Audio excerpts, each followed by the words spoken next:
বাবা বাবা এই দেখ আমি তোর জন্য কি নিয়ে আইছি। এই দেখ বাবা তোর জন্য আমি ঘোরাসার মাজারেতে তেল পরা নিয়ে আইছি। এই তেল তোর পায়ে ডলে দিলে তুই ভালো হয়ে যাবি নি, তুই হাঁটতে পারবি নি। বাবা সত্যিই আমি হাঁটতে পারবো না? হ বাবা তুই সত্যি হাঁটতে পারবি নি। দেখি তোর পাটা দেখে তেলটা দইলে দি।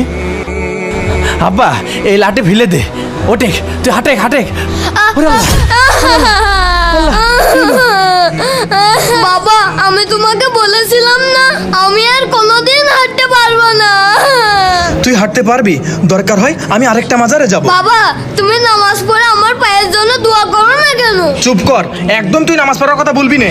নামাজ পড়ে আমার কোনো ফায়দা হয়নি। আমি দরকার হয় আরেকটা মাজারে যাই তোর জন্য তেল পরা নিয়ে আসবো, তুই থাক।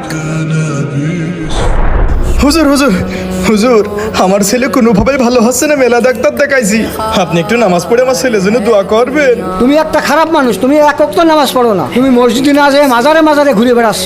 তোমার নামাজ তুমি পারলে গিয়ে পড়ো গা, নিজের ছেলের জন্য নিজে দোয়া করো। হুজুর হুজুর আমার ছেলের জন্য দোয়া করলো না, ঠিক আছে আমি আজকে namas পড়বো, আমি নামাজ পড়ে আমিই দোয়া করবো, ঠিক আছে।